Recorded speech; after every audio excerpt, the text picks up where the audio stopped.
Ya habíamos conversado con el doctor Juan Navarro Floria, integrante de una red de profesionales que se han ocupado de organizarse precisamente en defensa de los derechos naturales de las personas en cuanto a que no sean, agredidos en su fe religiosa, saliendo a defender lo que todos valoramos y por supuesto consideramos importante para nuestras vidas. Buenas noches, Juan, ¿cómo van las cosas? ¿Qué tal? Buenas noches. Me equivoco que tal vez una de las cosas es atacar cuestiones muy básicas del movimiento de la sociedad, ¿verdad?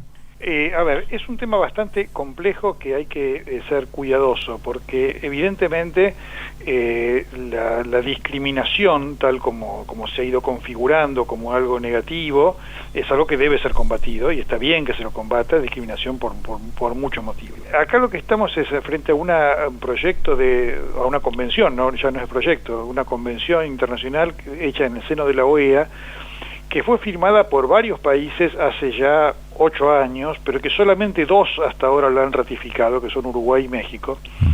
¿Y por qué hay esta, resistencia a ratificarla por parte de muchos otros países? Porque es una convención que tiene varias novedades que son complicadas de calibrar. ¿A qué me refiero? Por lo pronto, a las clásicas categorías por las cuales se consideraba que alguien no podía ser discriminado, raza, nacionalidad, etcétera, se le agregan otras. Particularmente, y esto es en la realidad el meollo de esta convención, la orientación sexual, identidad y expresión de género, entre otras. Que son categorías que hasta ahora no tienen una recepción expresa en el derecho internacional y lo tendrían con esta convención. Pero esta es una cuestión primera. No digo que esté mal y no digo que de ninguna manera uno debería tolerar o estar de acuerdo con una discriminación por la orientación sexual de las personas. Simplemente digo, esta es una novedad. ¿Y cuál es la otra novedad? Que al concepto de discriminación, que es un concepto que está bastante establecido, en el derecho internacional, en la jurisprudencia, se le agrega otro, que es el de intolerancia, que se le pone al mismo nivel.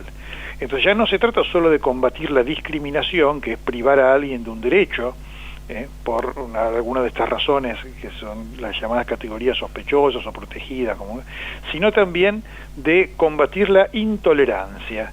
¿Y qué es la intolerancia? Las manifestaciones que expresen irrespeto, o rechazo o desprecio a las características de las personas, ¿no es cierto?, por alguna de estas razones. Con lo cual, lo que se está de alguna manera creando es una especie de delito de opinión, es decir, cuando alguien haga una manifestación donde tenga una mirada crítica hacia, por ejemplo, el cambio de sexo, la orientación, las expresiones de identidad de género, etcétera, esto podría ser equiparado a una discriminación por el solo hecho de manifestar la opinión. Y entonces lo que estamos viendo es que podría haber primero una restricción a la libertad de expresión, cosa que debería preocupar bastante al periodismo, por ejemplo. Sí. Pero también, sobre todo, a la libertad religiosa, en el sentido que cuando por ejemplo, una autoridad religiosa, de cualquier religión que fuere, expresara una enseñanza moral crítica hacia, por ejemplo, la práctica de la homosexualidad, esto podría ser considerado prácticamente un delito. Es decir, la exposición de una doctrina moral podría convertirse en algo ilícito. Y esto es lo preocupante.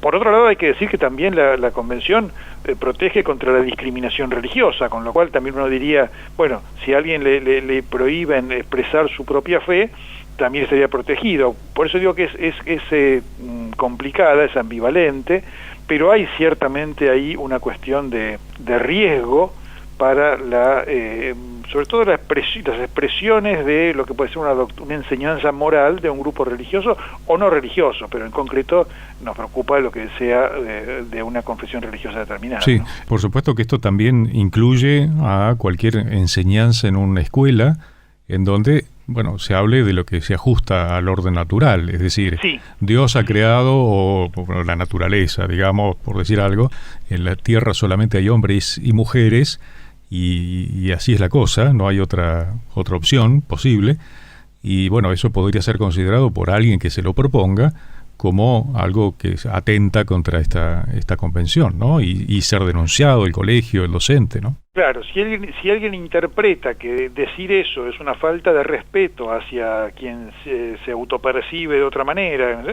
Entonces eso sería un acto ilícito que debería ser reprimido por el Estado y debería ser llevar a quien exprese esas opiniones que son consideradas intolerantes, a una especie de reeducación, porque hay una cantidad después de aplicaciones prácticas, ¿no es cierto? Por supuesto que la Convención habla en términos generales, ¿no es cierto?, pero le impone al Estado una cantidad de obligaciones de cuidado respecto de estos temas, donde después, va a ser el fundamento para legislaciones o para reglamentaciones que pueden ser complicadas.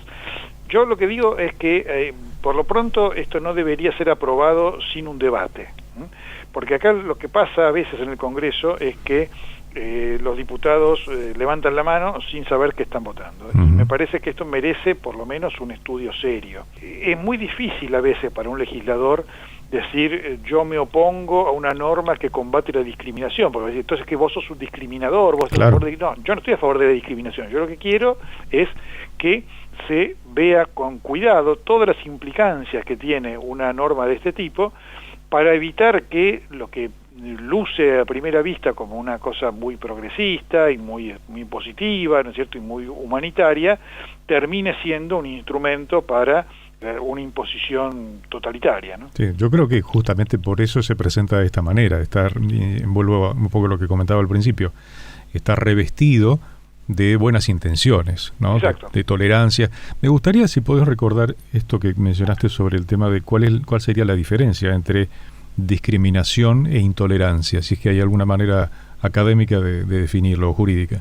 Bueno, la discriminación consiste en que a una persona se le excluya, se le prive de algún derecho, del goce de ejercicio de algún derecho en condiciones de igualdad con otros, por alguna razón de las que resultan inadmisibles para esto. Entonces, al listado tradicional, que era nacionalidad, sexo, raza, religión, se le agregan otras razones por las cuales no se podría discriminar a alguien. Concretamente, como digo, orientación sexual, identidad y expresión de género, después se agregan otros, identidad cultural, origen social, posición socioeconómica, condición migratoria de refugiado, repatriado o apátrida, característica genética, en fin, varias otras más que se ponen acá. Se amplían mucho las categorías por las cuales uno no podría discriminar a otro.